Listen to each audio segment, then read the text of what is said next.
Hey, kids. You're listening to the internet's wettest podcast about video games, consoles, and pancakes. The SML Podcast. Prepare for the SML Podcast.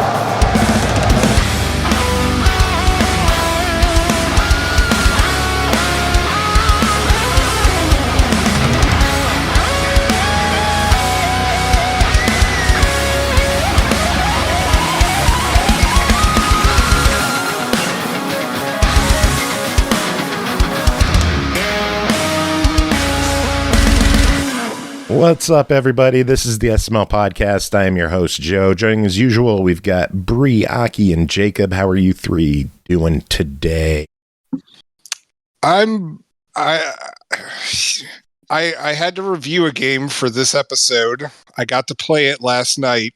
And I mean, obviously you'll hear all about it, but I swear to God, like 24 hours later, it still feels like this weird fever dream.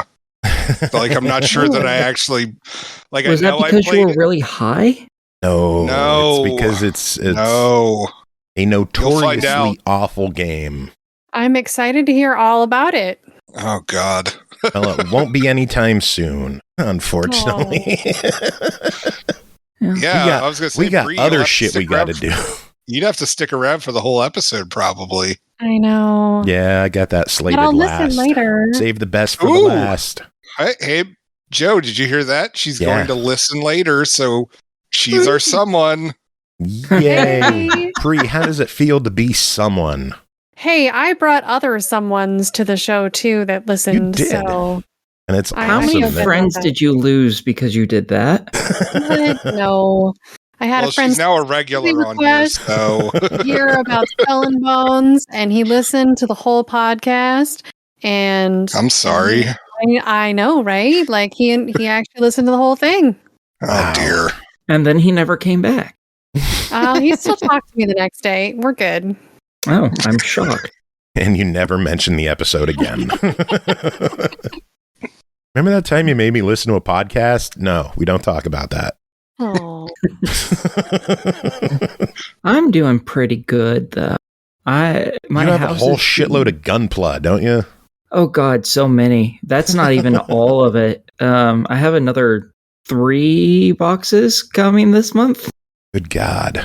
Wow. No, 4 as of today. Wait, hold on. Is that 4 separate like model kits, or is that 4 boxes full of boxes? Model kits? 4 boxes full of model kits. I think the smallest box has 2 kits in it. Jesus. And I think the largest has like 8. Good God. Yeah, I have a problem. But it's not just that even. My house is being worked on. So again. Again. Remember last year when all the shit went wrong with my house all at once and it fucked me really hard? So now we're having with Aki's house going to shit part 2 Boogaloo. No, actually, it's being fixed up. The places I called to try and get my furnace and air conditioner through, I got that obviously last year. But the other group that I contacted does weatherization. In other words, they make your whole house just to where not even the slightest breeze gets through and makes it really good and stuff. Well, it turns out my entire house didn't have not a single speck of insulation in any of the walls. That's not you ate what? You ate all the forbidden cotton candy, didn't you? Yes, totally. That's why your stomach itches, Aki. The house was built almost 100 years ago, and it hasn't probably had insulation in it since then. Yeah. Pretty much. Wow. Yeah, so they went into the basement and they did some finagling with my new furnace to get extra air to it from outside so it would work better. They went into the ceiling of the basement and made it to where no air would go between my house and the basement, and now as of today, they started blowing in insulation. I think they got almost half the house done today. They fixed some fixtures in my house. Like one of my lights was dangling precariously out of the out of the ceiling. Hey, Jacob, she said dangle. Yeah. So was a fire alarm. So they fixed both of those for me. Yeah, working fire alarms are a good thing to have. Yeah. Smoke detectors, A+. Yeah. Do you recommend. own this house or do you rent? I own it. And you just have fire alarms just dangling from your ceiling? Yes. That my ceilings are like 14 foot tall. I don't do heights. I can take about 2 steps up a step stool and then I can't go further. That's fair. You're not 12 feet tall like we the have high rest of ceilings us? in my house. I have both of you talked at the same time. I'm sorry, what? I said I have made a high joke ceilings in my house, and then Jacob said the same thing that he just said now, and we talked over each other again. So Yeah, we did. that was fun. Can I complain about my life? Yes, Yes. Please. your turn. I have to drive to a different state 8 hours back and forth tomorrow to write 3 checks because that's the nearest bank to me. Yay! Wow. 8 hours away is the What? closest No, bank? not 8 hours. It's 8 hours total there and back. So it's like the bank is like 2 hours away is the nearest branch, but I have to run another errand while I'm there in the other state. So yeah, it's going to be like 8 hours of driving tomorrow so that I can get 3 checks written and drop off a box. So All right, yay. hold it the fuck up. I work in banking. What the why the fuck do you have to write 3 check? Wait, I'm sorry, because this might actually be a personal matter. Yeah. Yeah, short answer is it's complicated and it has to do with an estate, so I have to drive to the bank and get the checks written. Yeah. Oh, yeah. You can't overnight that, or No. oh, I just have to Jesus. drive to the bank. Yeah. And now I understand. I'm guessing All if she paid to overnight something, she would have to run it herself at that point. Yeah. Well, then I get to mail them to yet another state, and then I have to wait for more papers. You know, like this process is terrible, and I hate it. And I'm glad it's almost over. I don't get why they wouldn't be able to just accept an ACH push. That doesn't. You know, I don't know anything about that, but you know, I think we will can all totally agree ask it's them. total Bullshit! There, Yes. I got my sound Agreed. for the There day. you go. I would say so, but I stopped understanding the conversation, so I don't know what the fuck Jacob was just talking about. That meant It was nothing to bank me. talk. All I understand was it had something to do with a bank, and that was it. Yeah. So you know what Yeah, else happened this week? What What do you are want, we about Jacob? to discuss news? Yes, Okay. that was my segue. Oh, I was about to suggest that maybe you blew a goat or something. I Okay, did not news it blow is. any goats this week. No. Oh, that was the Jacob, last you? week. Okay. No greatest of all times in my in my black book. Yeah, Jacob's goats are next week. Fine. Bloats. The Xbox partner preview was this week. Yeah, Yeah. that was. It definitely That was. was a lot of excitement about the partner preview. I didn't am realize it really was this tired. week, so So Jacob missed it. It was kind of like they announced it and like 2 days before it happened, and then they did it, and then it was over. Yeah. Yeah, it was really short. It was only a half hour long. There were only like a dozen things shown, trailers. There were no And I like wanted so super many of them. long deep dives. There was a lot from 11-bit studios. Yeah. I kept seeing their company pop up through the Yeah, show. as Did publisher. anyone take good notes for the show? Because I had our DoorDash show up like right when the event went live, and I didn't take I notes. watched it, but I didn't have the ability to take notes because I was on my phone. I only took notes on the games that I want. So All right, so they started off with Unknown 9 Awakening. yeah, I don't know what that game's going to be. Yeah. I remember the original trailer for it like a year or two ago, maybe even longer than that, and which was completely different. So I have absolutely no idea what the fuck kind of game this is, but I kind of want it anyways. It looks interesting. I could say that. I can't say much more because I don't know much more. Yeah, I remember the original trailer showed like some kids chasing a young girl to beat her up, and then time suddenly froze and she got up and ran away from them. Mm-hmm. And then this trailer existed, and it has absolutely nothing in common with the other one. So I have no idea if it's changed or if that's just two different sections. I don't know what I'm looking at with this game. Yeah. But just that original premise made me want it in the first place. So I'm still like, I'll play this if when it comes out. I will happily play this. We know you will. Yeah. You'll play like this entire show. About half of it, yeah. I know you want the next one, Sleight of Hand. Yes. That one looks kind of cool. It's That's a stealth coming next game. year and will hit Game Pass. Oh. It's a game. I must have it. I must have it.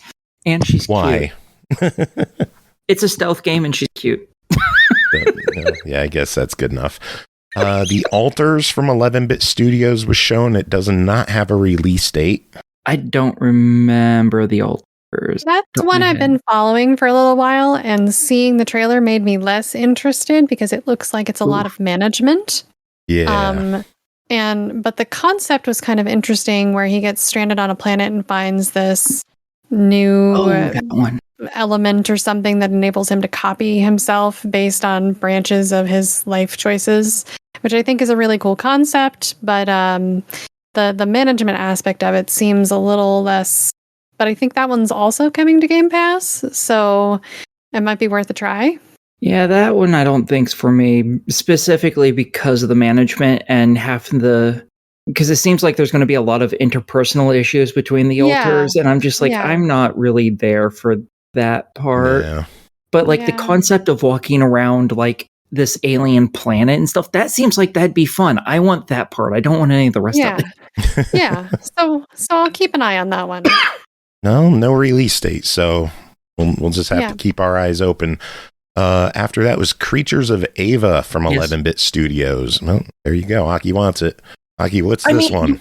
You go around and you play a flute as a cute lady, and you play the flute, and you basically are being the Pied Piper for just the beasts of this world and getting them to do stuff. And yes, that's adorable. Yes, I want me that. Of Pokemon Snap at one point, because it was like showing that you could like move them into places and then take pictures of them, and I was like, what is going on here? Yeah, I heard some people throw out comparisons to Pal World and Pokemon. Okay, yeah. So maybe we'll see. I mean, you do get to control them and make them do things, so I guess I can kind of see the Pal World part of that. No, right. I'll say now they immediately lost me with the next bit. Roblox getting a Chucky game. Yep. What was up with that? That was so weird. Limited time apparently as well. Gee. So it's not a permanent game. It's just a limited time event going on now in Roblox with Chucky. Yeah. Like, isn't Roblox supposed to be like aimed at children? What the fuck is Chucky doing there? Yeah. That was my first thought too. Yeah, Chucky is not an adorable child's doll. Well, not only that, it is a murdering machine. I don't know who the fuck he is. There hasn't been a new Chucky movie in a long time. No, there's a TV show. Yeah. There's a show? Yeah, they've had a few seasons of it on USA and Sci-Fi. Mm-hmm. Yeah.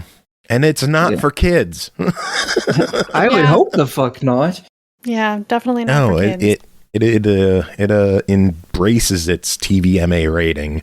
But after that, The Sinking City 2 is coming next year. That looks so good. I love the first one. I must have this. I still have not played the first one. You haven't? No, I have it. It's on my list.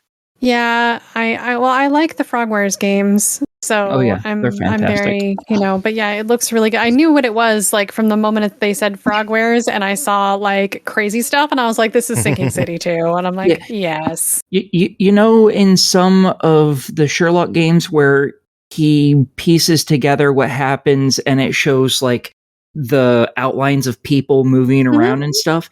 Yeah. That's all the investigation and Sinking City 1. All of them are like that. Nice. And it has mediocre third person shooting. Admittedly, that's very hard at the beginning, but once you get ammo you're good. It's just kind of a pain in the ass to get ammo at first. But once you got it, oh man, it becomes a cakewalk, and it is so fun. It is such a good game. You have got to play it. Yeah, definitely will. Well, if that's not your speed, maybe the next game is. Final Fantasy XIV officially releasing on Xbox March 21st.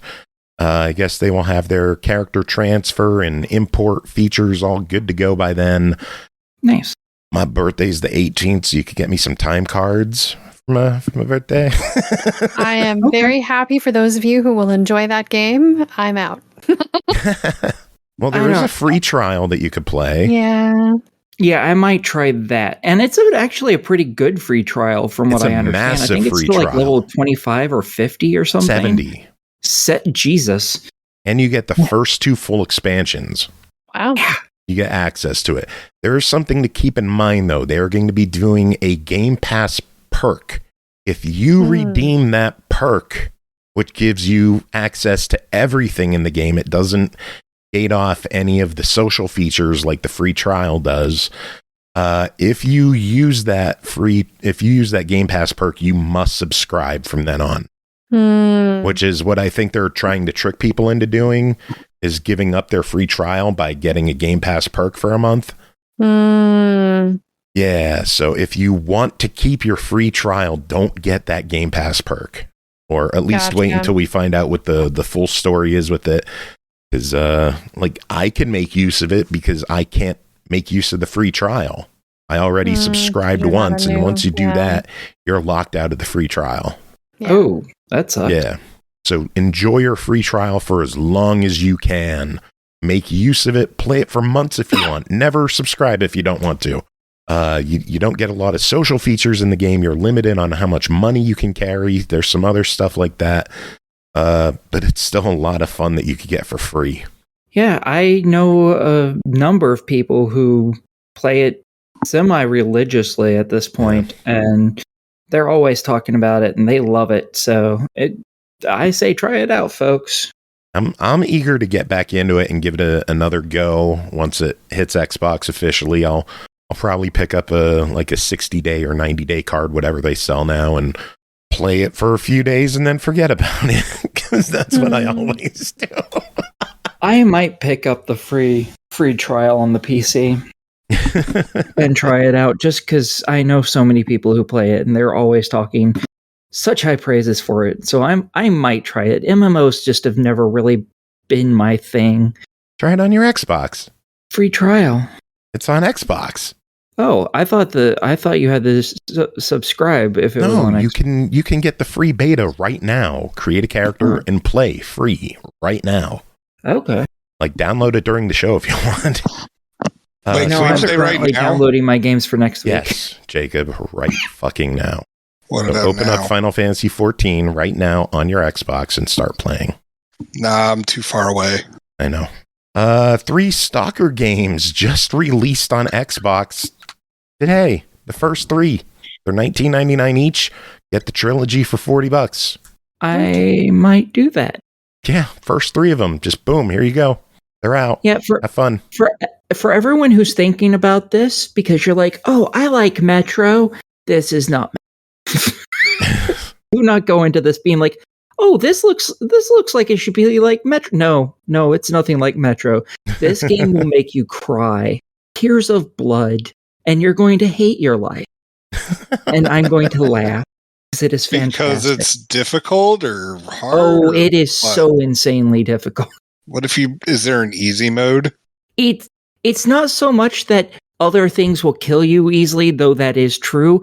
There's also throughout these games, there's these weird radiation effects that have basically caused everything that we know, all physics, to go haywire.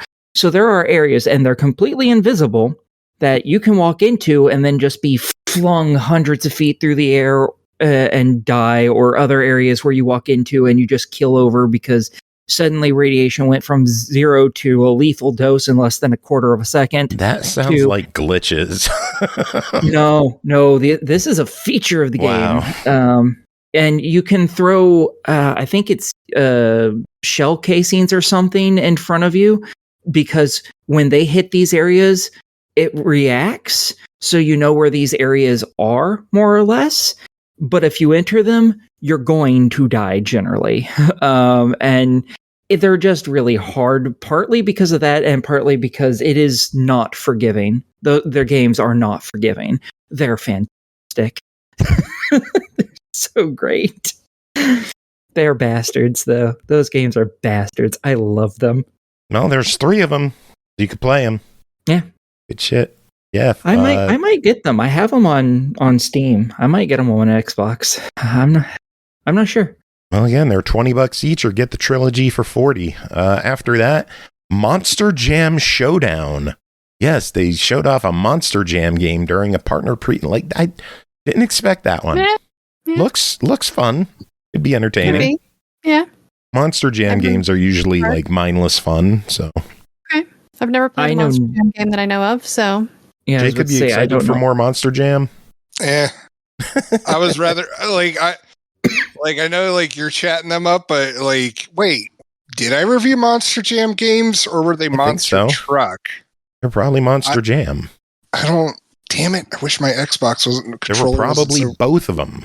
The Monster Jam ones are the more arcadey ones. The Monster Truck Simulator ones.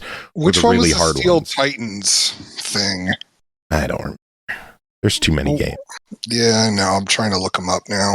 Anyway, I remember the Steel Titans thing. Like, yeah, that was Monster Jam. Monster Jam. So, but then again, I think I also had to review like Monster Truck Simulator or something like that, and that game sucked ass. But so do like 90% of games that have simulator in the title. So, Monster Jam.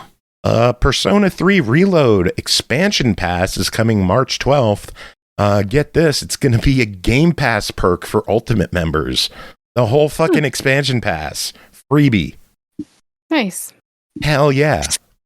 For what? For Persona 3 Reload. The expansion pass is going to be a Game Pass perk. Nice. Yeah, a lot of people thought that like the expansion was going to be part of Game Pass. But no, they're just giving it away as a perk. So if you stop subscribing, you still own it. Because you got it as a perk. That's cool as shit. Hey, that's like usually like a $40, $50 expansion pass. Free. Yeah. Nice. And it's brand new. Hell yeah. Tales of Kenzera Zao is coming out April 23rd. That one looks fantastic. I love the visuals for that one, but I really don't think that'd be a game for me. Just looking at the platforming of that, I think I'd probably get stuck in the first fucking level. Me too. But I love the art so much, though. It looks so gorgeous. It does. It's only going to be $20. Oh, I might get it anyways. Yeah. The voice acting was really good, too, from what we saw in the trailer anyways. So I think it's 10% off with pre-orders, too. Ooh, very nice. Yeah, good shit. Let me see. Tales of Kenzera Zao. Load up on the website. Yeah, $20. $17.99 on sale for pre-orders. Get some pre-order content, skills, and other fun shit. After that, more 11-bit studios with Frostpunk 2 getting announced will be hitting PC Game Pass on July 25th. All right. Well, it exists. And I tried the first one and it wasn't for me. Final game that they talked about on the partner preview was Kunitsugami, Path of the Goddess from Capcom, and they confirmed it'll be out this year. I want that. That game was such a trip to watch. Like the trailer, yeah. Yeah, it's a weird beautiful. one. It's beautiful, and it reminds me of Shintoism, and I really want to consume it so badly.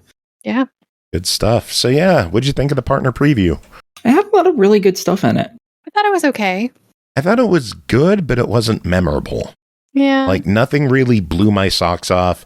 They could have been like, hey, Pixel remasters, here they are. Finally. When they were talking You're never going to get it. Just give up. Shut your face. Never Aki. giving up.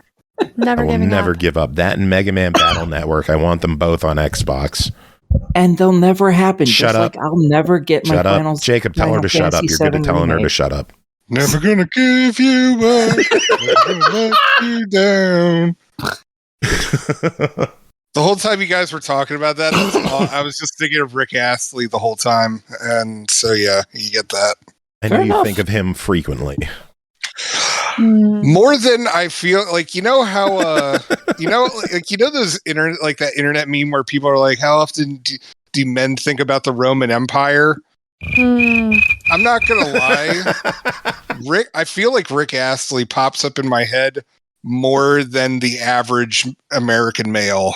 Right.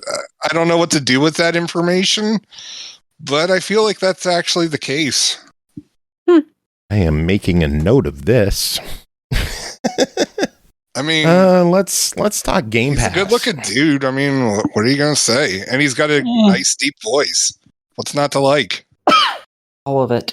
Nothing, all right. really. Well, Aki, yeah. All right, because the only guy you have hots for is Hugh Jackman. So, I mean, which is it's fair. Hugh Jackman. That is fair. It's fair. That is fair. It is fair. And Ryan Reynolds. Also fair. Yeah. Also fair. Yep. Yeah. Their movie's gonna be so good. Anyway, Game Pass. Oh, I can't wait. A couple of games coming to Game Pass this month. March 5th, we got Warhammer 40k Bolt Gun. That was announced last batch, but a refresher that we got it this week. Another game we got this week, Paw Patrol World, bitches. Yeah. So, Jacob, should I try that one? Yeah. I think both Joe and I gave it a glowing review. Like, easy to 100%. It's a longer one. Yeah, it's a longer one. But it's not hard. No, but I it feels weird, being 39 and being like non-ironically be able to say it is the penultimate game in the Paw Patrol franchise, and be completely friggin' serious about it too. It's way better than you'd expect. I mean, it's still very much a game aimed at 5-year-olds, but it's pretty good for a game aimed at 5-year-olds. Yeah. All right, I'll load it up this weekend then. And if that's not good enough, March 12th, SpongeBob SquarePants Battle for Bikini Bottom Rehydrated. Woot. So the kids are getting taken care of this month. If that's not your speed, March 13th, Control Ultimate Edition hitting Game Pass. Fuck yeah. Everyone go play that. That is a fantastic fucking game. And if that's not your speed, let's shift it up again. No More Heroes 3 on March 14th. Ooh. Yeah. I've always wanted to play one of those.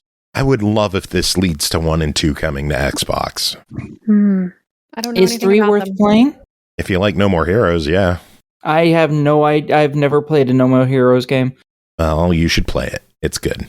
Okay, I guess it's I will. It's not the best. It has flaws, but if it like clicks with what you're expecting the game to be, it's a blast.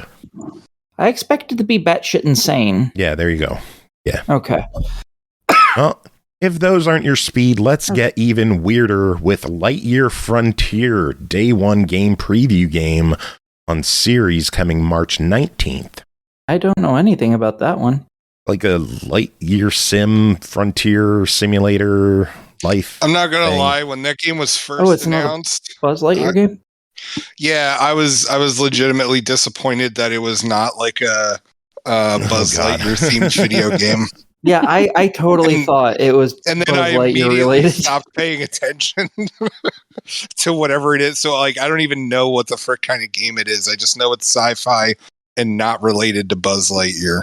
I'll have to think on that one then. Well, if that's not your speed.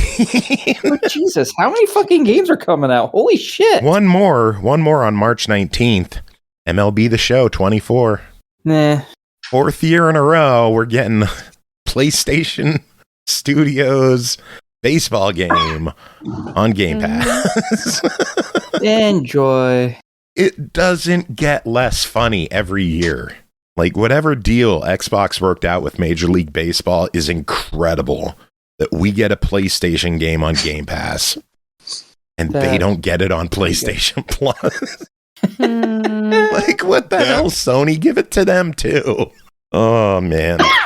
So, yeah, games got to leave Game Pass when they really don't. Middle of the month comes around. 3 of them are departing on the 15th. Hard Space Shipbreaker, Shredders, and this one's sad. Ni no Kuni, Wrath of the White Witch. Yeah, I never got around to playing that one, so it's one that I'll just wait for a good sale, and maybe I'll get into it then. Same.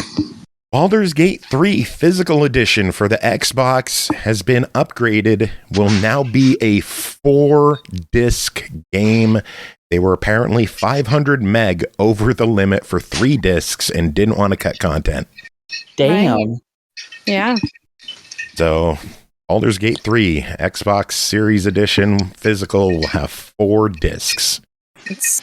I might been a while since we've had that. Just because it's a 4-disc game. Yeah.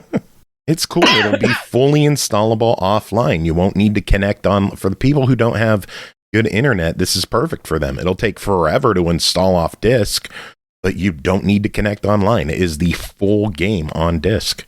Fuck yeah, that's awesome.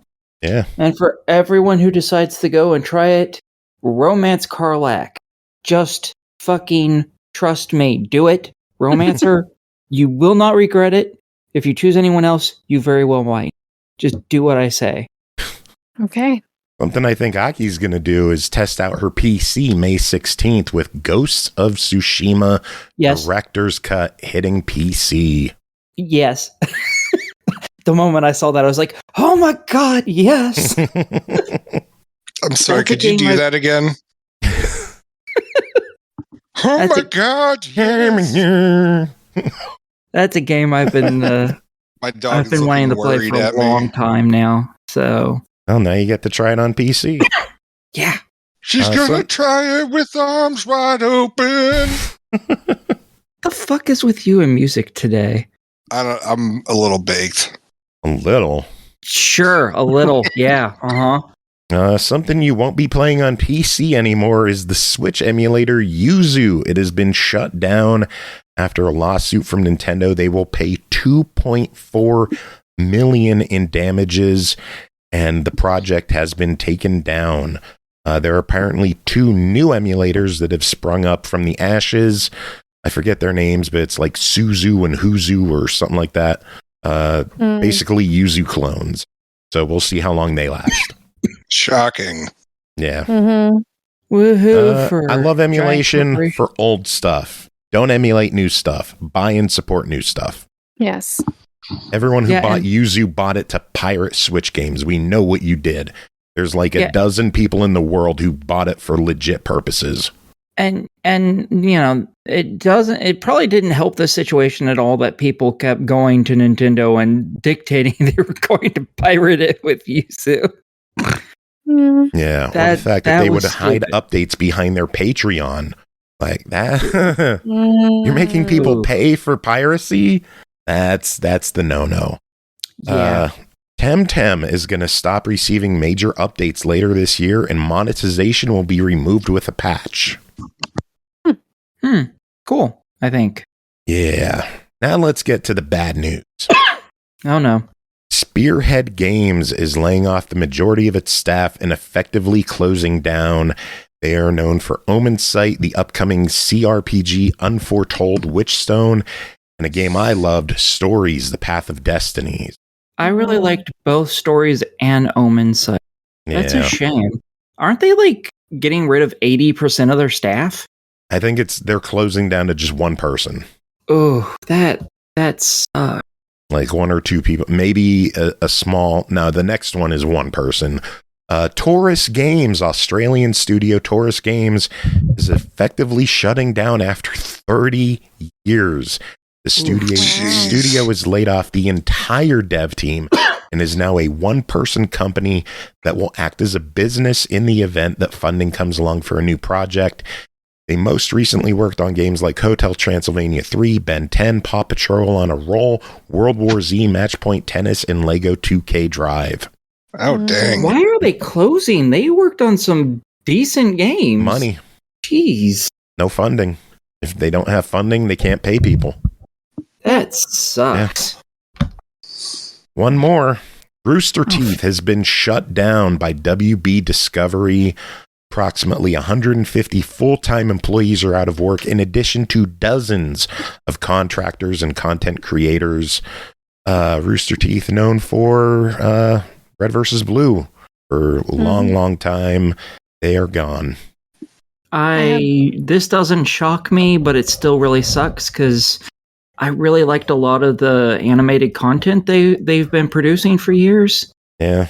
And the thing that surprises me with that is that it's just like they just released like that Justice League versus RWBY. Ruby. Is that what it's called? Yeah, Ruby. Yes, Ruby. Yeah. Okay. Yeah. Justice League versus Ruby movie. I think it was last year. Like, I really fucking hate the direction Warner Brothers is taking. I don't feel like they're taking a direction. I feel like they don't know what the fuck they're doing.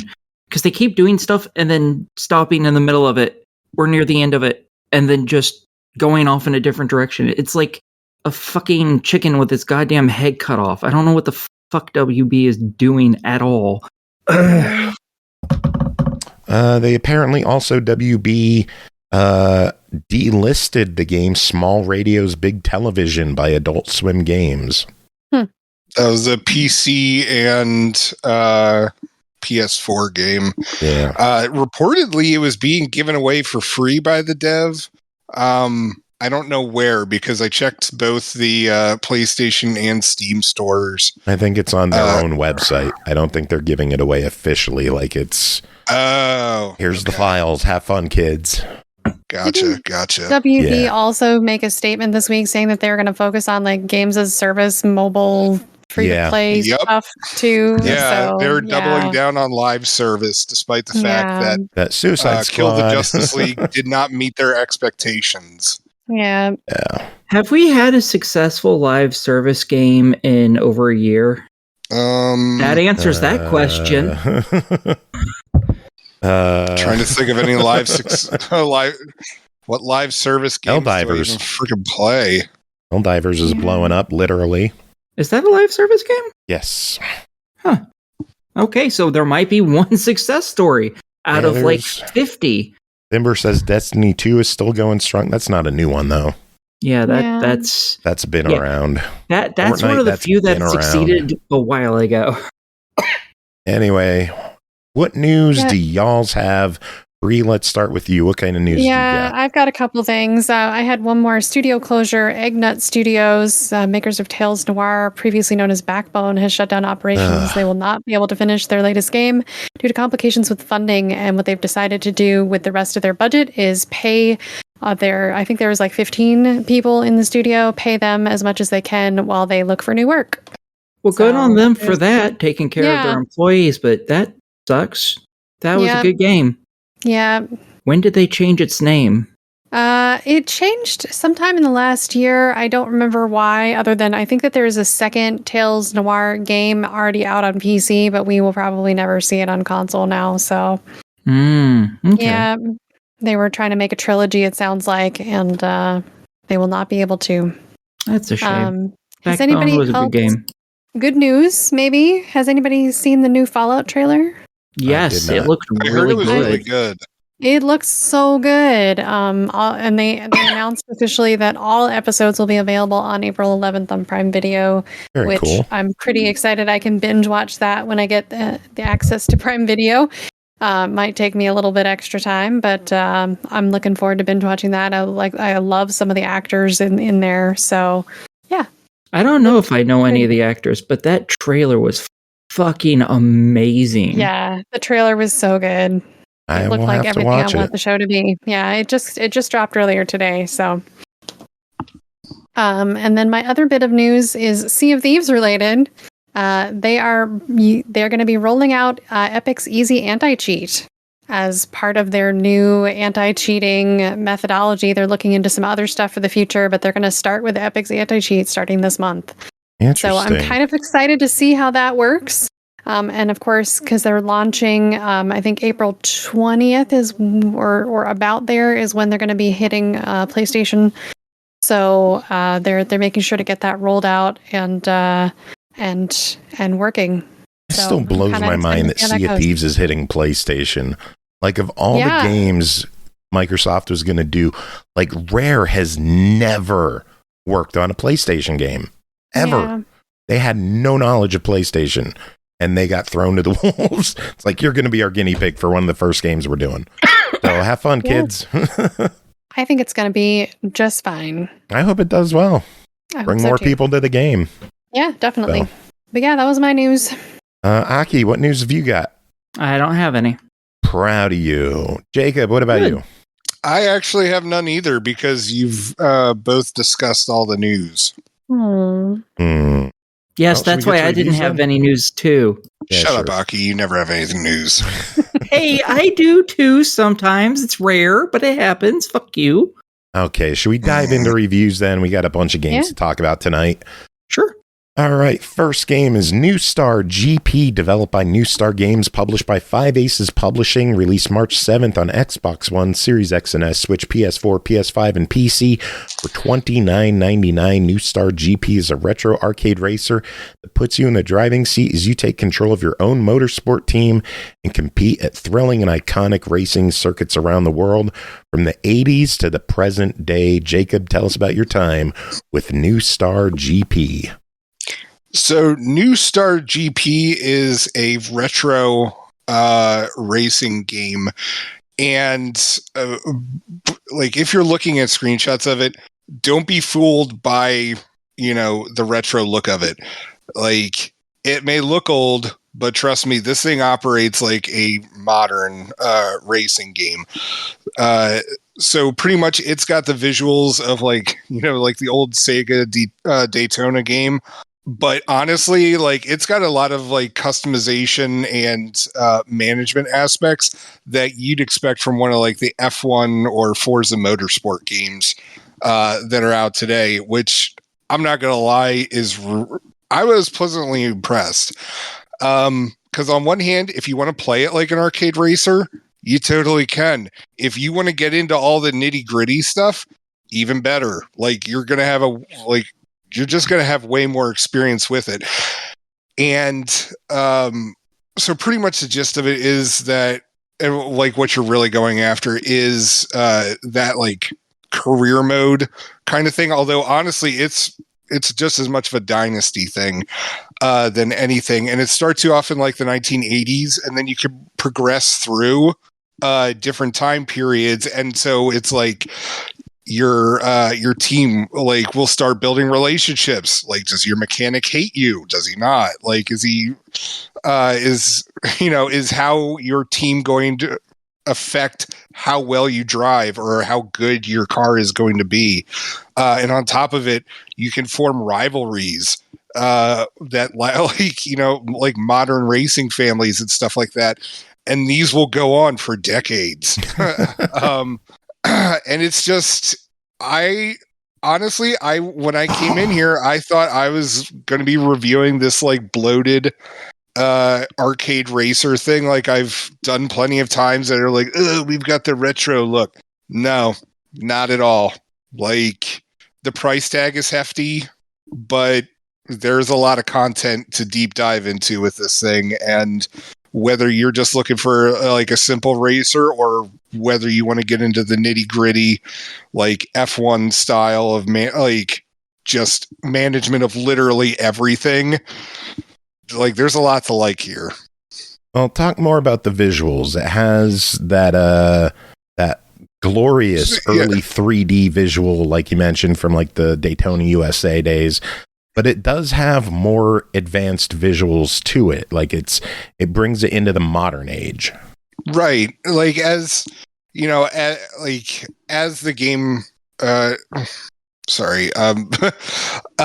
the game progresses, things are getting better with it. But yeah, it's just like, even with like retro graphics, like it's just gorgeous to look at. Like, this is really well done. And that's kind of where I was going with some of the Forza comparisons, because like, honestly, it's just as much of a beauty to watch people play as it is to play yourself on that game. Yourself. Be quiet. I hate you. How's the sound in the game? Does it have a soundtrack to it? I was having a nice review here, a nice mature review, and then you had to, balls that up. Anyway, said I cocked it up. Yeah, audio's nice. I'd recommend having headphones on when you play it. But it's really cool just listening to the other racers, but also watching their reactions as you pass them and stuff like that. Yeah, I don't honestly, it's just a pretty damn fun game. And I really hope people don't sleep on it, because this is one that, as I said, it looks old, but trust me, everything under the hood is modern. Oh, I'm looking at the achievement list. This one looks like it might be a tough one. Got to get all the cups in career mode. Yeah, I don't think I'm ever going to 1K this thing. Yeah, there's a good amount of Chivos in this one. Got the full slate of 50 of them for 1,000 points. The game clock's in at $30. What are your thoughts on it? Yeah, definitely. I highly recommend this one. And, I'm the cheap ass one here on this program, and I'm still cool with paying $30 for this game. You're definitely getting a lot of you get a lot of features for a game that looks like it's going to be simple. So, yeah, I was kind of surprised when I saw the price point for it, but if you're saying that the content's there to back it up, that was my main concern with this, was that it was just going to be a little shallow. But it sounds like there's a lot there to play. Yeah. All right. Next game is Unables, developed by Artur, Hilger, Nacon, and Forever Entertainment, published by Forever Entertainment, releasing March 14th on Xbox One, Series X and S, Switch, PS4, PS5 for $12.99. Unables is all about physics, puzzles, and comedy. Welcome to a world where characters are so lazy, even the players are unable to control them. Take matters into your own hands by controlling the environment instead, with innovative gameplay mechanics. Bree and Aki, both of you check this out. Bree, how about you start? What is Unables? So yeah, the general premise is that all the creatures on Earth are just so lazy they just can't even move themselves around at all. And you, kind of like a god, have to shuffle the world around them to tip them and jump them into things. There's also a special button. Sometimes you can fart and propel yourself into stuff. Or there's I'm sorry, what? Yeah, in the very first level you have some drunk frat guy or something who's in his apartment, and you have to give him food, and so you have to roll him out of bed into his refrigerator, and then you have to get him to use the bathroom, so you have to roll him into the bathroom and get him to use the bathroom. And in order to reach some of those things, every once in a while you can use a special button. Each level has a special function on the left trigger, and in the first level he farts and it propels himself upward. Okay. Also, I just want to say I was really confused with your description at first, because you were and then you have to roll him into his refrigerator. And I was I'm sorry, you're doing what with him into his refrigerator? The concept is weird. You rotate the world around. No. I meant you were shoving a guy in a refrigerator. Oh, yeah, no. You're just rolling him towards the refrigerator. Towards it. Okay. Yeah, because once you started saying the other stuff, I was oh, well, she meant yeah. But I was just all right, so farting and serial killers. This is an interesting mix. Anyways, continue. So there's two modes to the game. There's an easy mode with no timer, which is really helpful for trying to figure out what you're supposed to be doing, and you can still get achievements on that. But the real meat of the game is the hard mode, which gives you a 60-second timer, and that allows you to progress. You get stars on each level. If you get all the things, you get 3 stars. And in order to unlock the final level, you need to 3-star all of the other levels before it. There's a narrator, which was probably, one of the more entertaining elements of the game, quirky humor. There's lots of goofy things if you're playing on easy, so you can actually look at the map and you're not rushed by the timer. There's lots of goofy things going on in the background that's pretty fun. But each level has its own rules. And with very little direction or understanding, by level 3, I struggled to progress for a while. And I think Aki said she had a similar experience. Yeah, I couldn't figure out level 3 at all, just period. So I skipped it. And I only got to, I think I beat level 5, and that was the last one I could beat, was World 1, level 5. So yeah, let me describe what was going on, because I couldn't figure it out at first. You're supposed to be moving, you're always moving some sort of object or person to outlined targets. But in this case, the outlined target was one of the things you needed to find, which was a dead body. And then you move the dead body around the crime scene to pick up clues. But if you unfortunately were moving toward the chalk outline, your character now gets stuck there and you can no longer complete the level. Unless you're doing it on hard. But I eventually figured it out on easy. It took me like a good while. But then because I did it on easy, I could not save my progression. And then I had to go back out and get stars on hard on earlier levels so I could get to future levels. Like there's this progression path you have to do that I'm on hard, which was frustrating.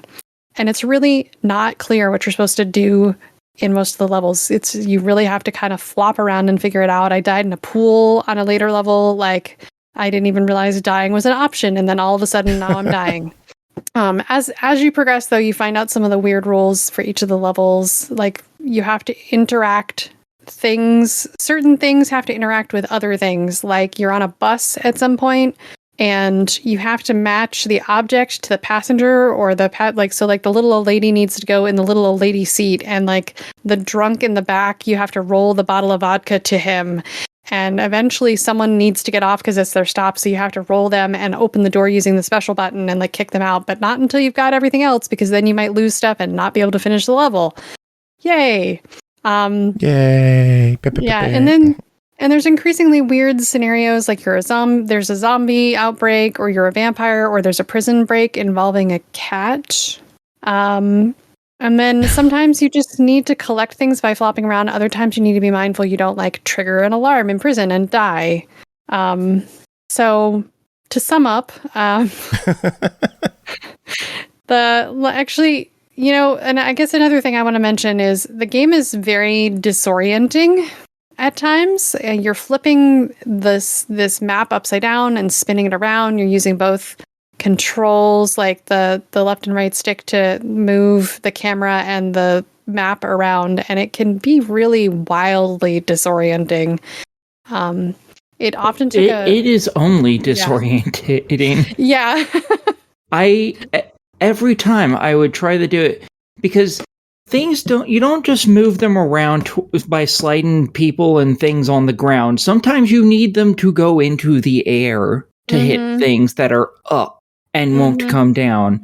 And you can be like, okay, so if I hold it to where the level is facing this direction, then I just move this down and it'll flip everything upside down and they'll come towards it and it'll work. The moment you start doing that, everything still shifts to a different side. So you're, instead of just tipping it straight, you're going at angles and stuff. And it's just, or you can't even see the level. And like sometimes, like the only way you can get by is by having everything upside down where you can't see it. You're hoping when you flip it back that they're going to land not in the pool where they're going to die. Or there's one level where there's like a maze and you're like a rolling knight, and they use the bottom, the upside down, with a tunnel to get you to the other side of the map. And it's like a weird like labyrinth, those like old wooden labyrinth things, but you can flip it completely upside down. And yeah, it's just very disorienting.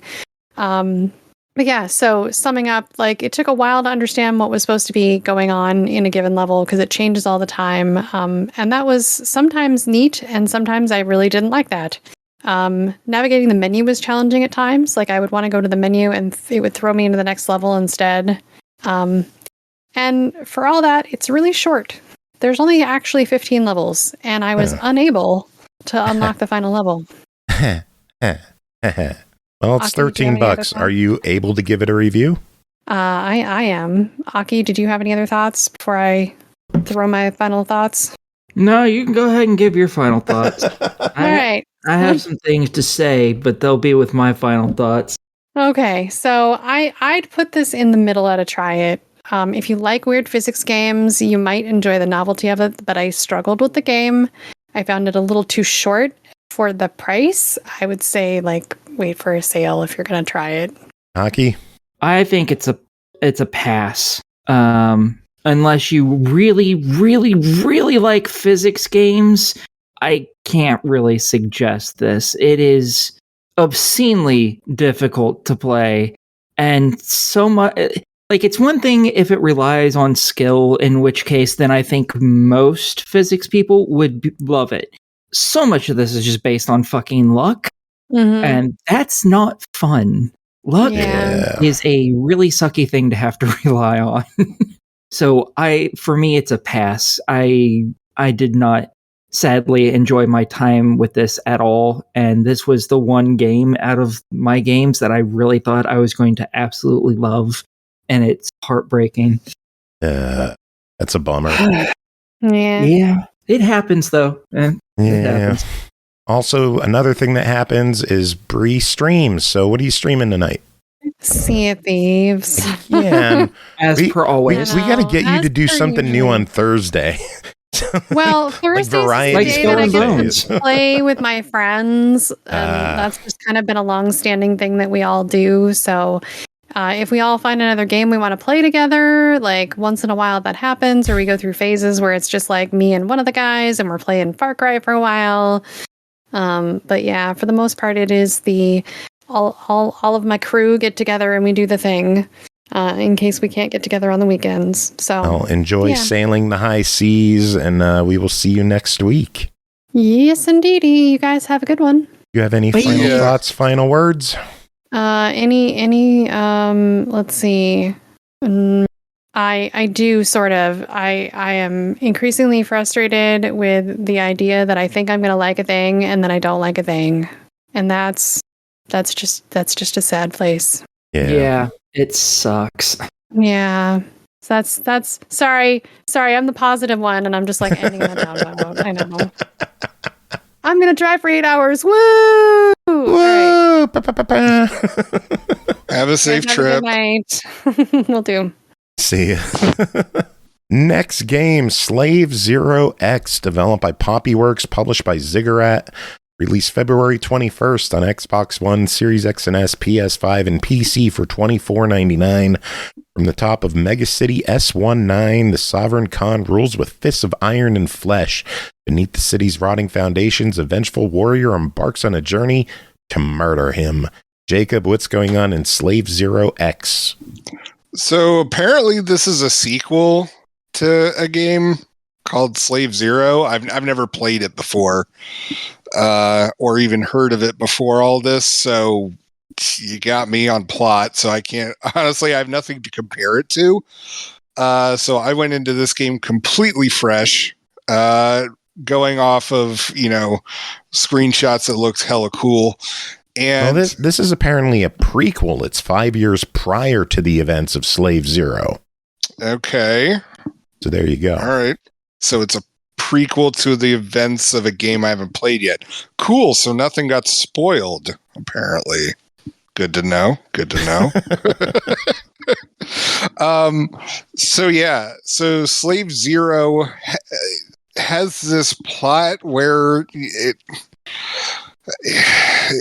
I don't even know how to describe the beginning, but it's just like you end up getting put into this like cybernetic suit, and then you just kick awesome ass for the rest of the game. And like, and at first I was just like, oh, cool. All right. So I'm going to be getting this like kind of Castlevania-ish kind of game. Nah, it's like a beat 'em up that is 2.5D. So pretty much all the environments look, so the backgrounds will look like they're in 3D, but the foreground is this like 2D kind of thing going on, which I don't know if I explained that at all well, but go online, look it up. This game is dope as hell. So anyway, so the graphics are insane, and it's just I ended up getting distracted watching the background as much as I was trying to watch the foreground, which is a little bit of an issue with this game because the enemies can pile up pretty quickly, and depending on where you're at, they can, not only will the enemies on screen make it hard for you to see, but the environment, because you're dealing with a 2.5D camera, like there are times where like a column is blocking your vision and you can't, there's no way to really get around it until hopefully they stop beating the crap out of your guy, or you've beaten the crap out of all them and you're able to progress further. Thankfully that doesn't happen too much, but it can annoyingly enough happen like during the worst times. But yeah, there's plenty of upgrades as you're going through this game. So more powers, more strength, like, new moves that you can do to beat the shit out of these enemies. And there is some range. I mean, it's got about as much range as like a Streets of Rage kind of in terms of enemies, like your standard 90s beat 'em up. I mean, you start off with like basic like soldier grunts, but eventually you're working up to these like cyber soldier guys who are kind of built like you. But at the same time, as I said, like there's not a lot of variation. You're going to be seeing a lot of like the same characters over and over again. Boss designs are nice. But I will say some of the boss fights were surprisingly easy. And honestly, like the hulked out super soldiers who weren't bosses, there were times I was just like, why the hell didn't they just make one of these guys a boss? Like, this guy's tough as shit. And like, I just had to hear like the same, like, now you die, kind of ending death animation, a million times. But yeah, this game is tough as hell, but it is so damn cool, especially if you're baked. But you didn't hear that from... Wait, actually, you did hear it from me. We literally just heard it. Yeah, y'all just heard it from me. Yeah. But I highly recommend getting baked and playing this game. It's awesome. Well, it's $24.99. Will it cut that much into your weed money? Absolutely. You can smoke a little less for this game. All right. And then smoke a lot for this game. It looks really good. Like I love how big, dude. It's hyper. Like it is hyper violent. Like I love how big the sprites and the characters are. Like a lot of beat 'em ups. They have smaller characters. Yeah. Honestly, they remind me of Art of Fighting, the SNK fighting games. Like how the characters would get like bigger and small. Like the character models, they would get bigger and smaller depending on how the camera angle was at the time. Like it reminds me a lot of that. I thought it was pretty neat. Very cool. Also, the original Slave Zero was a PC and Dreamcast game from '99. Jeez. And it was a third-person shooter. So the prequel is now a side-scrolling beat 'em up. 24 years later. I mean, hopefully they'll release the original too. That'd be cool. It didn't review well, but we'll see. Maybe. I mean, games not according to Wikipedia. Well games not reviewing well doesn't always stop a remake. As we'll find out later. Yeah, we'll get there. Next game, Outlast Trials, developed and published by Red Barrels, released March 5th on Xbox One, Series X and S, PS4, and PS5 for $39.99. Red Barrels invites you to experience mind-numbing terror, this time with friends. Whether you go through the trials alone or in teams, if you survive long enough and complete the therapy, Murkoff will happily let you leave. But will you be the same? Aki, you checked this one out along with our friend Horror Acolyte, who wrote in a review, fairly long one, so I'm going to talk for a little bit here. Okay. Are you ready to purge yourself of your current life, to shed your past memories, emotions, and worldly possessions that bind you to this self? You will be tested, and in the face of agony, despair, and defeat, you will find perseverance and thus be born anew. Welcome to the Outlast Trials, the third installment in the Outlast series. For those unfamiliar with Outlast, the core narrative centers around the Murkoff Corporation and the devious deeds and human experimentation they perform in the shadows. Previous 2 entries focused on a single-player first-person horror experience with stealth-based gameplay and a slowly revealed overarching story centered around a key protagonist. In the Outlast Trials, that single-player experience is shifted to focus on cooperative-based gameplay while increasing the complexity of the stealth game mechanics introduced in previous games. Outlast 1 and 2 were both set in modern times, while Trials appears to be a prequel set around 1959. You should be warned the game is not for the faint of heart. Contains graphic violence, gore, profanity, and full nudity. A lot of the time, the profanity coming from yourself. Game starts I can verify this. I said fuck a whole lot. And when it says full nudity, there's full on cock right in your face. Balls. Really? Yeah. A lot. Life imitates art. Just right in your face. It is horrific. So you continue. You had a lot of dick in your face. So much, and it's Ashley just walked in and she's like, "What the fuck? Dick in your face? What? It's a dick in my face. The dick in the face." Anyway, the game starts out with the glimpse of an ad showing the Markov Corporation trying to lure in unsuspecting individuals who are hoping to receive financial compensation for their participation in some sort of experiment. These not-so-willing individuals are then strapped to a chair while the screams of other participants can be heard echoing in the facility. Sounds warm and cozy. You then become the not-so-fortunate owner of a new set of night vision goggles that are fastened in place by being drilled into your skull. After a brief tutorial, you are thrown into a common area of the facility with the other lucky participants, or regents as they are referred to in the game. Common area of the facility is the main hub of the game. In this area, you can begin a trial, team up with other players, visit vendors, go to your personal bedroom, or if you really want to kill the time, you can play chess or arm wrestle with another player. Your personal bedroom can be customized with a handful of cosmetic items and color schemes. The same goes for your character that is given a few customization options to start, allowing you to unlock more elaborate outfits as you progress through the game and acquire the cash to do so. Some of the unlockable cosmetics actually look pretty cool, like the retro-looking clown suits and hazmat outfits. Vendors sell various equipment and abilities that will enhance the survivability of your region, including upgrades to your rig, which is a rechargeable item you use in the trials. Once powered up, rigs become extremely helpful in the trials, offering you 1 to 4 options. That allow you to stun enemies, blind enemies, heal your team, or help locate enemies. The game allows for crossplay across all platforms and is always online, meaning there should consistently be other players in the common area to keep you company. There is a monitor in the common area to select the trial you wish to participate in, either alone or in a party with friends or random teammates. The goal of the game is to complete trials until you gain enough reward tokens, buy your way into a final solo trial, and earn your escape from the Markov facility. Once you've escaped the final solo trial with a regent, you'll still maintain all your progress and unlocks from that character. There are 3 difficulty tiers for the trials, the first of which is playable by your initial regent. The other 2 can only be accessed by escaping with 1 and 3 respectively. In the first tier, there is only 1 available to start, but more unlocked as you pass each trial. Aki, any thoughts so far? Yeah. In order to, as stated, you have to earn these tokens in order to earn your ability to escape.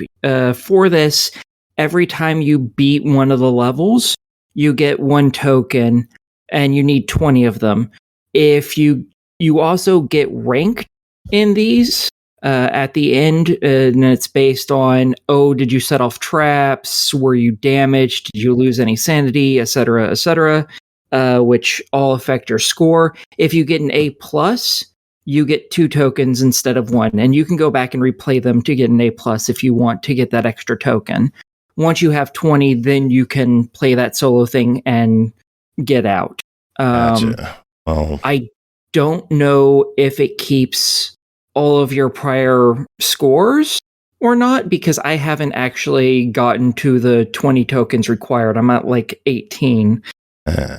You said you poured 15 hours in this game over the weekend? That was just playing co-op. I've probably put 24 hours, something like that in it. Oh, wow. Yeah, we played through most of the first set of trials.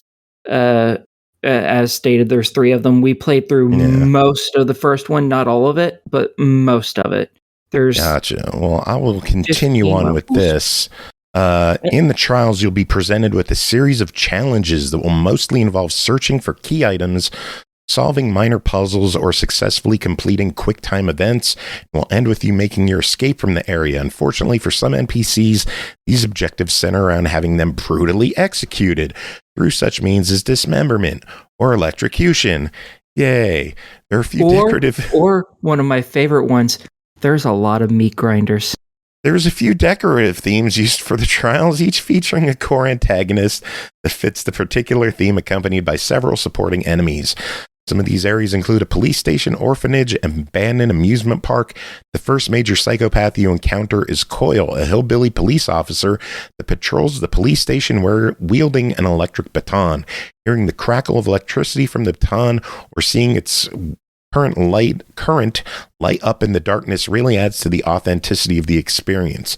There isn't too much variance among the abilities of the enemies you'll face, even among the core antagonists, but some enemies will be able to occupy your hiding spots or even see in the dark. There are some enemies that will periodically spawn in through white doors on the map, adding temporary randomization to enemy patterns. In order to succeed, you'll need to stealthily make your way through the levels, trying to remain unseen and unheard as you best can. There's no ways to completely dispose of your enemies, only stun and distract them. Failing that, your only options are running and hiding. Most enemies follow semi-formulaic movement patterns, so you could get the idea of the routes they'll take through levels. This allows you to strategically hide in the darkness to remain unseen or within objects scattered throughout the levels, such as cabinets or barrels. Are they red barrels? Some of them actually are. Because the game company name. A significant portion of the levels are shrouded in darkness. Fortunately, you have night vision goggles bolted to your fucking face to give you fairly good visibility. Unfortunately, I took some liberty with that line. Unfortunately, the goggles have limited charge, which drains rather quickly. When the charge is fully depleted, you will have darkness visibility limited to what is directly in front of you, making navigation possible, but less than ideal. Scattered throughout each area, you can find items to aid in your mission, such as healing drinks, bricks, or batteries to recharge your goggles. If you happen to be seen, aside from running, you can also stun your enemies with a stun rig or brick, or use a blinding rig to obstruct their vision. Using items to temporarily disable your pursuers may prove necessary, as you have a limited amount of stamina to run with before you need to stop and let it replenish. If caught by an enemy, your health will be damaged, or in the case of the doctor enemy type, you'll be given an unhealthy dose of hallucinogenic gas that will deplete your sanity and put you under psychos. Did you get hit with this one? Oh, I got hit with this constantly. I was really bad at this. Because not only is there the doctor, there's also traps that will do it if you walk too close to them. And I have a lot of trouble seeing any of the traps. Oh, man. I have set off so many of them. Like, you can find items throughout levels too, like little health boxes that you can open and get health potions out of. Yeah. And a lot of things like that are also fucking trapped. So when you open it, and if you're standing there grabbing something out of there or using the item out of there, it'll set off a psychosis, a trap, and take away some of your sanity. And I get hit by those all the fucking time. Well, in a state of psychosis, you will begin to hallucinate. Your vision will become distorted, and you will be constantly pursued by an enemy known as the Skinner Man until you find an antidote to remedy this affliction. Enemies aren't your only threat. You'll find various traps littering the area, like you mentioned, including electrical, explosive sound, and gas traps that lower your sanity. Opening a door to hear a duck explosive trap begin to activate, or walking through a broken glass sounding trap alerting enemies can instantly fill you with panic. Don't let all of this sound daunting. The trials may sound overly punishing, but I assure you there is hope. Upon the completion of each trial, you will gain experience points that will help increase your therapy level, giving you the ability to purchase enhancements from vendors along with reward tokens that buy your freedom and cash for cosmetic items. Failure of a trial will also grant experience, but at a reduced rate. Each trial completion yields a letter grade determined by your performance. An A+ grade can result in extra XP gain, additional vendor tickets, more reward tokens, or cosmetic items. There's little room for error. More than a handful of mistakes will usually result in your grade being lowered. If you repeat a trial, the map layout will stay the same, but some of the placement of traps, items, and locked doors will vary.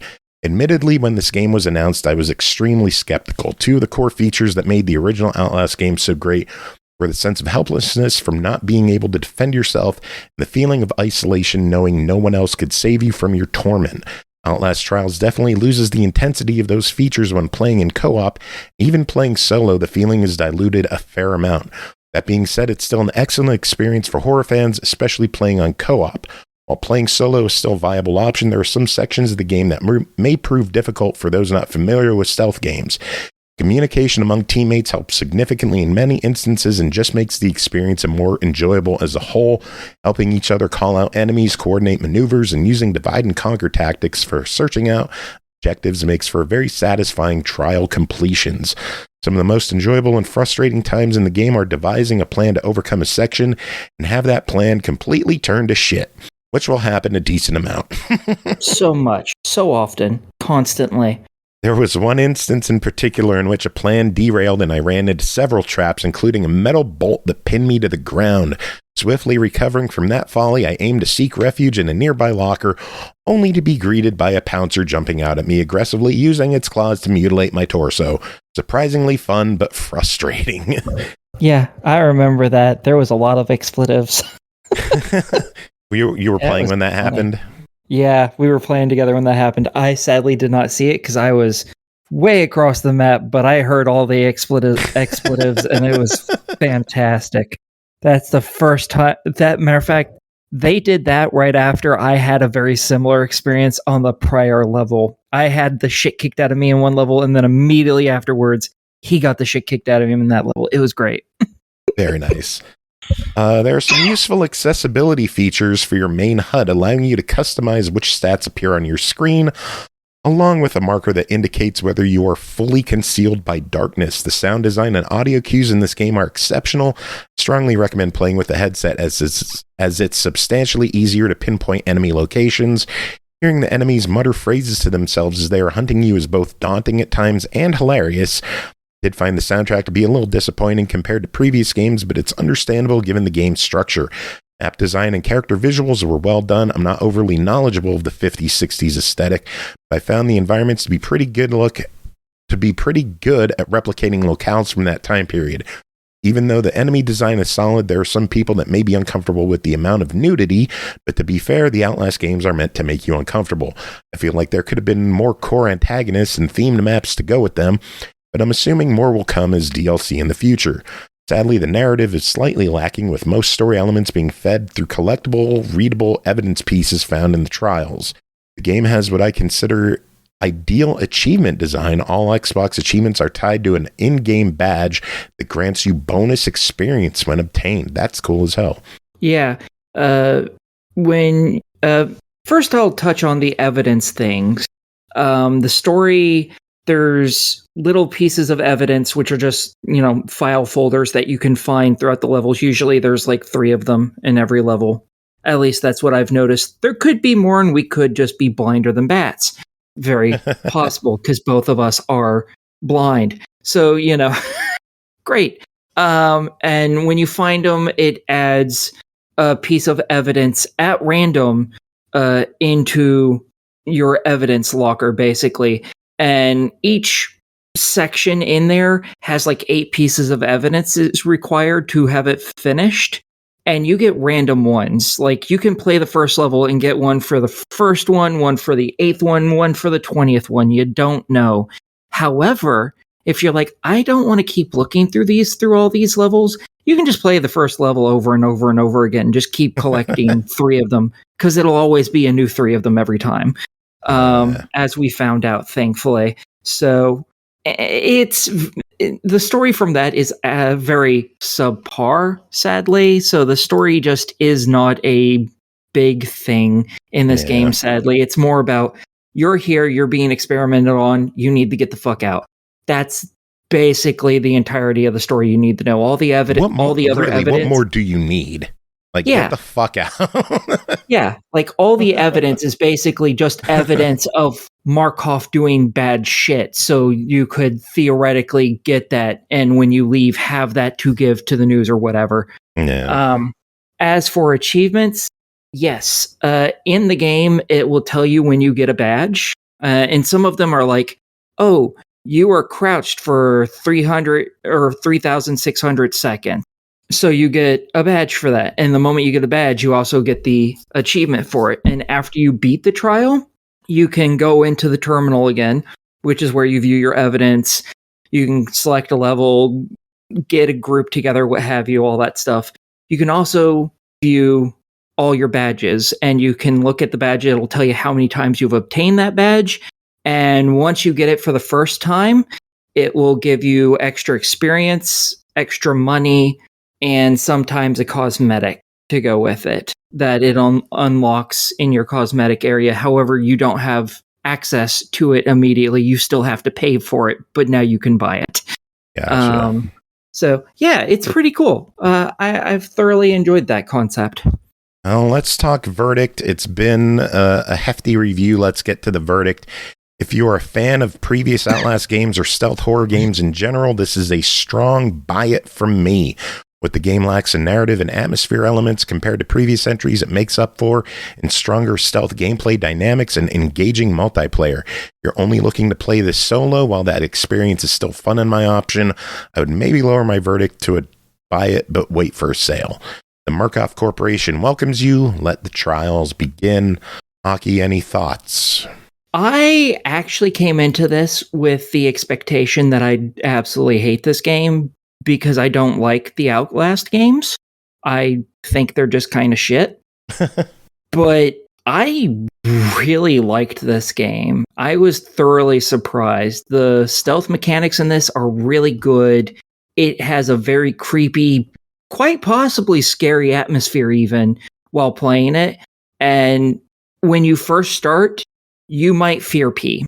I had to go bathroom like 3 different times on our first night playing this because there were so many things that you just don't understand everything that's happening. And then it happens and you're like, oh shit. And there's not really any time to react. You're just kind of fucked at the moment. But once you've seen it all, it just becomes tense instead of scary. So I thoroughly enjoy this game. I thought it was really fun. I think it's totally a buy it if you have friends to play it with. I don't think it's a very good solo game at all. It is made to be played with multiple people. And the more people you have, the harder it does become. Because each of you get your own individual grade, and then you also get a grade as a group. So it's harder to get a good grade that way. However, there are a lot of situations where you really need multiple people, or you might be running around in circles for a long time trying to get the same thing done. So if you have a bunch of people and you like stealth, totally buy this. If you're like, I don't have anyone who will play this with me, you might want to take a pass on it, just because solo just isn't very fun. Sounds good. And it gave you a new appreciation for dicks. No, it really did not. Jacob, what do you think of that? Hate for them. About what? Her appreciation for dicks. I mean, how could she not approve of a good veiny dick? Jacob is never going to dick you up. Or never gonna dick, never gonna dick. And for anyone who's like, oh, so it's just a bunch of dicks, there's also a whole lot of titties in this, okay? Titties! So many. Titties! Tits and dicks. Yep. That's a buy it, folks. Tits and dicks, it's a buy it. Next game to talk about, ABRISS, Build to Destroy, developed by Randwerk Games, published by Astragon Entertainment, released March 7th on Series X and S, PS5, and PC for $19.99. Build structures from parts and let them crash into your targets. Unlock new parts, destroy more. Witness entropy at its worst in digital brutalist cityscapes. Build to Destroy. Jacob, what is ABRISS? So... Man, our Jewish listeners are going nuts right now. Oh my God. We were just talking about wieners. Yeah, I know. Like, and now we're talking about knocking things down, like with, single column, creation. Anyway, what's the game? So ABRISS is a mixture of a puzzle game, although you're probably going to end up more so in the sandbox area anyway. ABRISS is a game where you build. I mean, they're not exactly buildings because sometimes you're working with like trailers and stuff like that, and just random storage cubes. But you're making all these creations so you can destroy the adjacent building. And so what happens is that in this game, you're given certain pieces. Like, think of it like kind of like they're a bunch of like Tetris pieces. And some of them have certain abilities, like they can connect like one storage container to another one. Like that way they're actually like connected together instead of just being balanced on top of each other, which, believe it or not, is actually going to play a huge factor in like 30 seconds.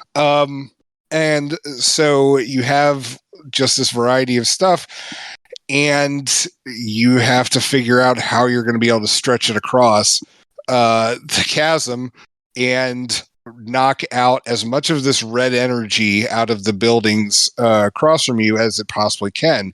And then at the end of each puzzle, you're graded on it.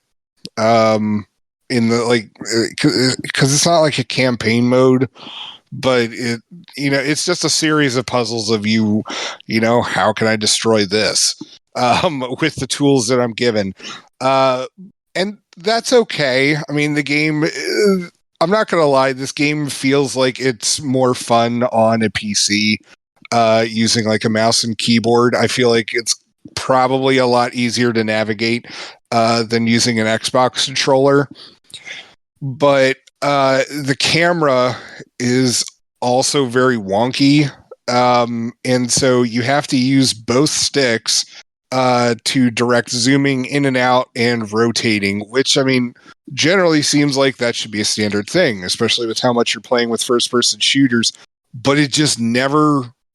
Like, I spent more time finagling with the camera, like, so I could get a good look at what I was trying to build than actually building the stuff. Which honestly was a pretty disappointing thing with this game. Because when you're destroying stuff, it's great watching like the gray building fall apart and waiting to see what your score is. Like if you destroyed all of the matter and you made the entire building collapse. But yeah, as I said, you're going to spend more of your time in the sandboxing, which is really just all of the game's assets, and you could just build your crap as high as you want, and just watch everything go to hell. I love their description of sandbox. It says, try out new patterns of building stuff, play around with parts you haven't unlocked yet, or try to fry your GPU with 1,000 lasers at once. Yeah. I love the write-up for this. They have, like, when you have some humor and wit in your write-up, you're already earning bonus points with me. Yeah, I mean, the thing is, the game makes no bones about, like, what it is. Like, you're building shit to destroy. Yeah. And so if you like that kind of sandbox, but also oddly a puzzle at the same time, like, it's definitely there's potential for fun, but the controls, like the wonky controls and the camera that never satisfactorily shows me what I want to look at. Yeah. It ends up making it a try it. Although honestly, as I said, I feel like this is way better on PC. Yeah. But if it's on sale, give it a shot. Well, it's $20. What's your verdict? With my experience with it, I would say wait for a sale, but $20 though for PC, I feel like this game works a lot better on it. I would recommend checking it out at $20. Yeah. Sounds good. Steam, it is $19.99 on Steam. It also has a soundtrack available on Steam. You could get the bundle for $21.23. That's for a weird ass price. Yeah. Next game, welcome to ParadiZe with a Z. You'll see why. Developed by Echo Software, published by Nacon, released February 29th on Series X and S and PS5 for $39.99, PC $29.99. ParadiZe isn't exactly what you hope for. It's infested with zombies. See that Z I was talking about. Thankfully, you can control them, capture them, and teach them to farm or fight.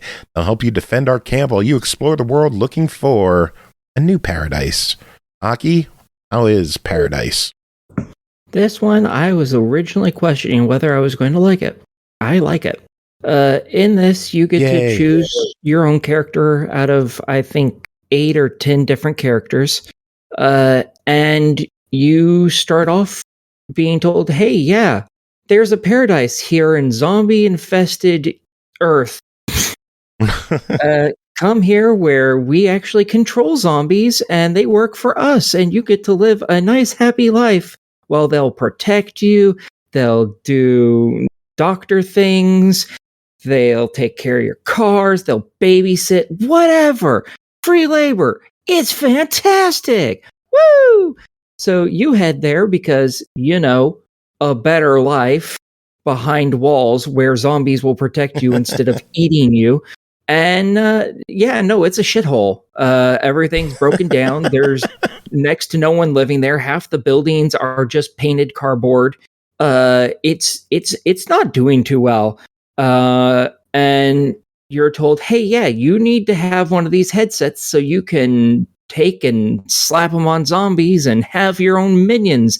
That's the only way you're allowed to live in this town with heavy quotation marks, because there's not very many actual buildings in this town. It's, again, painted cardboard.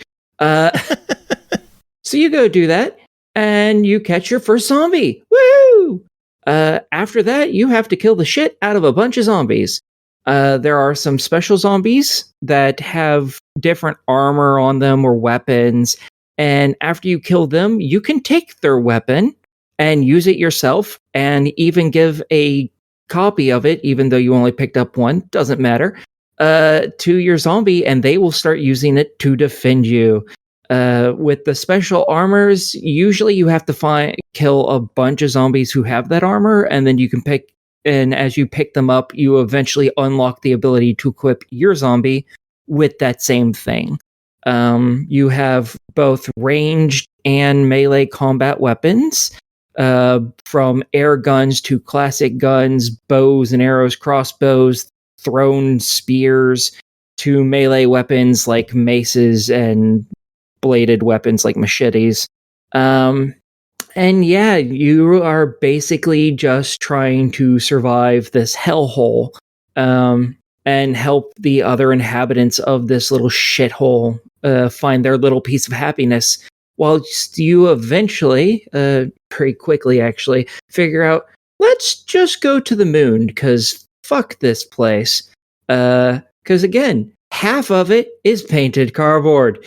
So you're going to take off to the moon, where apparently where most of the rest of the planet already went, and I guess you were just one of the unlucky schmucks who weren't rich. I don't know. They don't explain it. So you have to build your own rocket. And that's what the game is all about right there. You use your zombie to kill other zombies. And here's the thing, you really need that zombie to kill them, because you are a squishy bitch. You do not get passive health regeneration or anything. No. You have a certain amount of health every time a zombie hits you, you lose it. You don't get it back until you waste a health kit. So just send your zombie forward, because if it dies, well, as long as you have another helmet, you can just slap it onto an unconscious or semi-dead zombie, and they become that unit, and you can send them out to go fight and die for you some more. So who cares about their health? As you play through this, you'll find a ton of different weaponry. You'll be able to build your own base, as well as different other buildings. Some of them to get energy, like all of which actually require the zombies to power, which is really funny. So like one of them is like, oh, you have to find wood to burn to create energy.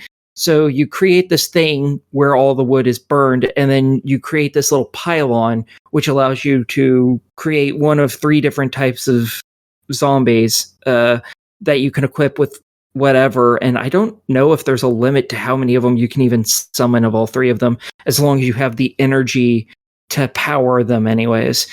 And basically they'll go around and pick up the firewood and put it into this pylon, which will automatically send it to the wood burning generator.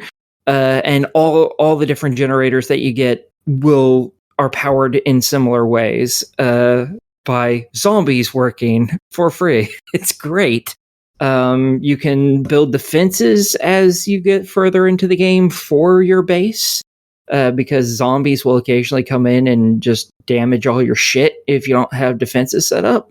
They start off pretty basic. Here's some walls. Zombies will eventually break through them, but it gives you time to beat the shit out of the zombies from behind. To, eventually you'll get stuff like, hey, let's set everything on fire and watch the motherfuckers burn. Woo! So, yeah. And throughout this, you're killing things and having your zombies kill things and traps kill these things, and that gives you experience to level up. And there are 3 different trees that you get to level up in. There's a zombie one where basically you're just increasing your zombie survivability and damage output, things like that. There's one that's basically you doing damage. So there's different parts of it that are like, oh, hey, I do more damage with melee, or hey, I do more damage with guns, and here's other perks related to melee or weapons. And then there's your survivability, where it's like, oh, you can run longer now, you have more stamina, you have more health, so on and so forth. And you get to level up quite a bit. I think I'm at like level 41 or 43 right now. Oh, geez.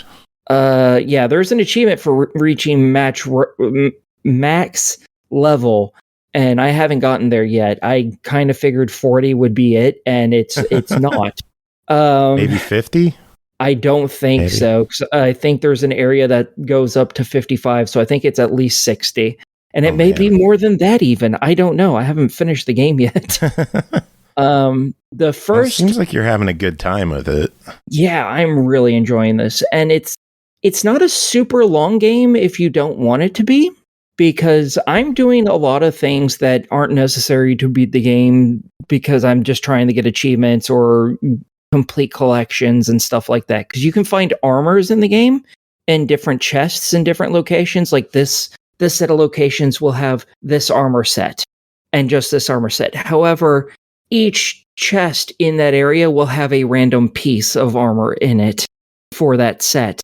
So you might get like 4 left arm pieces out of 6 chests or something, and there's 5 different pieces to the armor. So, well, you just got 4 of the same fucking piece. Well, that ain't very useful. So you have to throw 3 of them away, keep 1, because that'll be useful to complete the fucking set. And then you have to wait for, I don't know what causes them to reset, but eventually they do reset, so you can go through and hopefully find the rest of them. I'm missing some pieces, and it's driving me out of my fucking mind because I've gone through the area so many times now, and I've not found those pieces.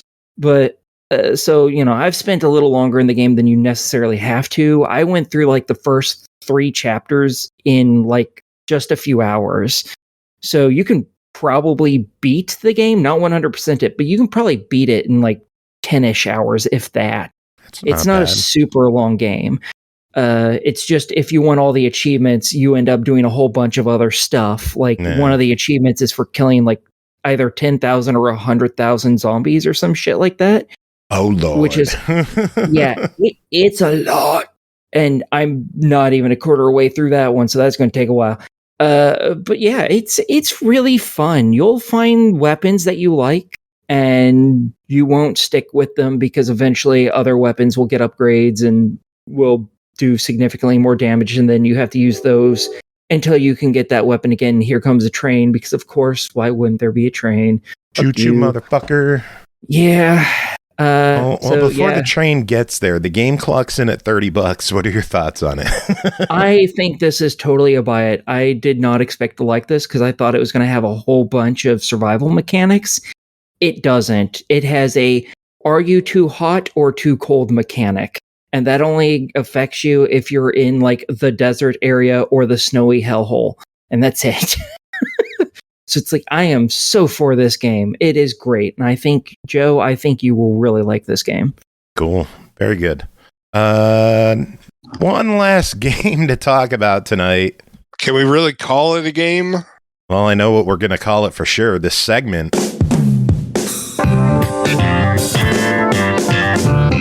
SML After Dark. That's right. We got one last game to talk about. Plumbers Don't Wear Ties Definitive Edition. Developed by United Pixtures, published by Limited Run Games. I don't know whose soul they sold to get this one, but released March 5th on Series X and S, Switch, PS4, and PS5 for $19.99. Greed, lust, spirituality, white-knuckle chases, shameful propositions, a nun, humor, true love, jaded love, jealousy, taut action, comedy, a bad guy, a good guy, a hero, spine-tingling suspense, a hot babe, brazen bravado, a damsel in distress, and a Hollywood ending. Jacob, what is Plumbers Don't Wear Ties? Was that seriously the fucking description? Yes. There's more to it. I could read more if you want me to. No, plumb the depths in the definitive edition of this lost classic. Stop. Painstakingly stored and lovingly recreated for the first time since 1993 original version. I want to talk about this game. It's in 4K. Why is this review as bad as the game? What did I do to be trapped in this hell? You said, that looks interesting. And then I emailed. That'll fucking teach you. Yeah, well. So tell us, what is Plumbers Don't Wear Ties Definitive Edition? Oh, God.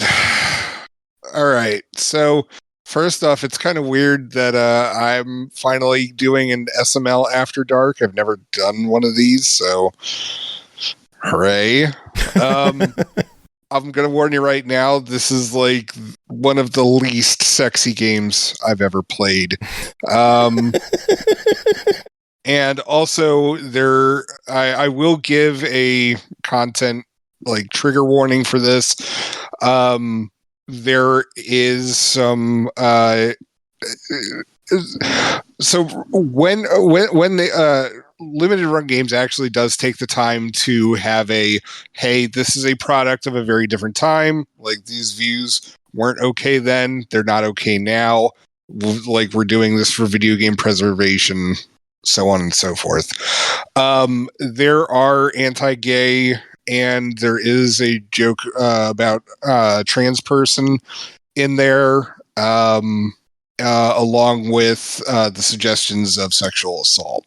So just as a heads up, content warning. Before you get into this game. Now, if you were hoping for, super sexy fun, that's really not anywhere to be found in this thing. Plumbers Don't Wear Ties acts like it's going to be a full motion video game, and in all reality, it is more like a visual novel as we know it. If your visual novel was literally a PowerPoint presentation. And so there's a video at the beginning, and then the rest of it, you are just looking at pictures with music that plays way too long because the pictures don't change quick enough, and really bad voice acting from everybody.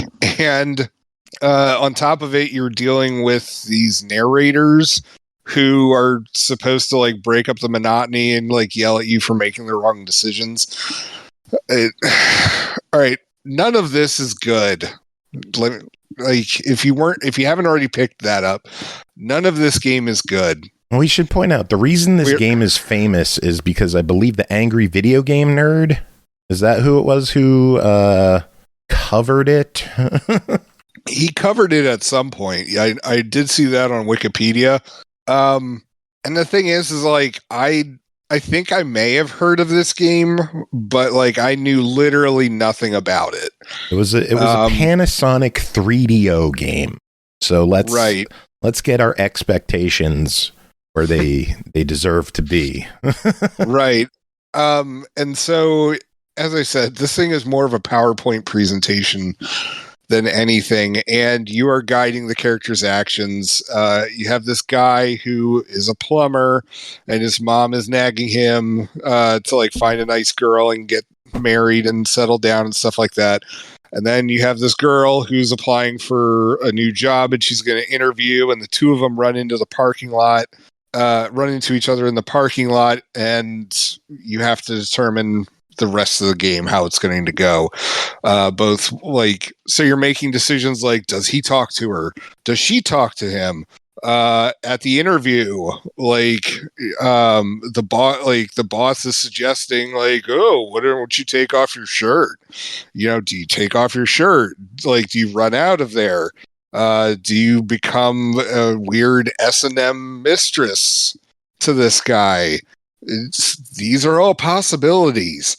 And yeah, like the game sounds like it could be interesting.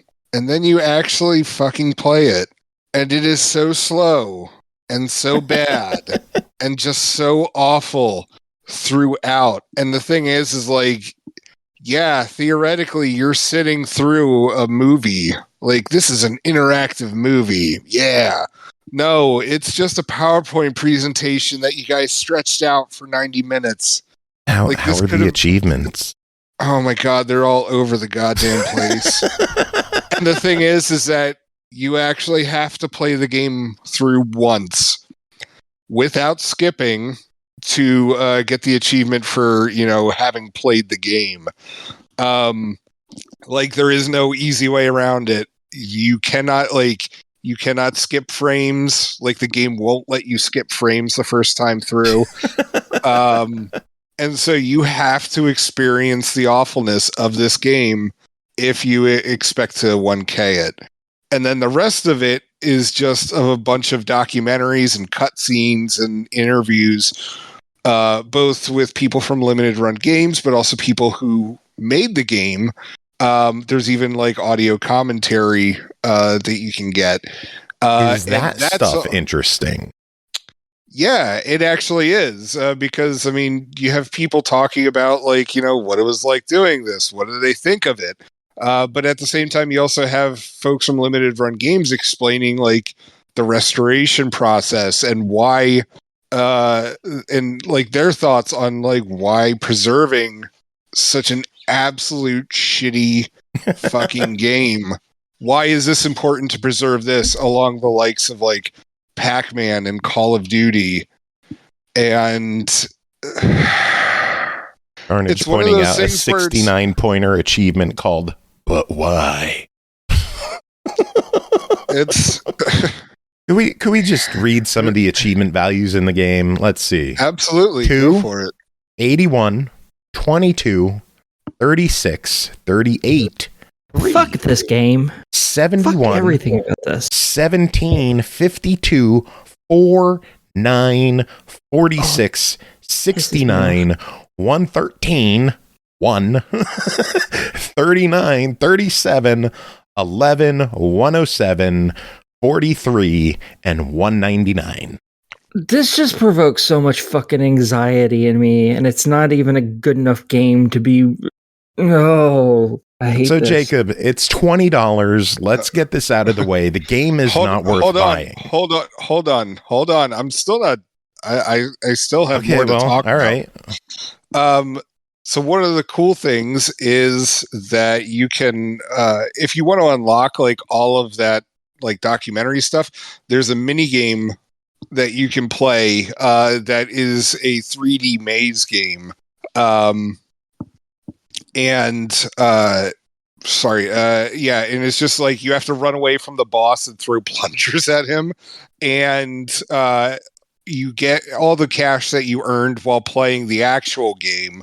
You get to use in here, and that's how you buy all the documentaries. And I'm not gonna lie, like I appreciate them making this because it certainly broke up the monotony of having to sit through that fucking game. And like there's just like the features are totally worth it. Like you can even read like the original script in the game's files and stuff like that, and it's just really cool like that they did this.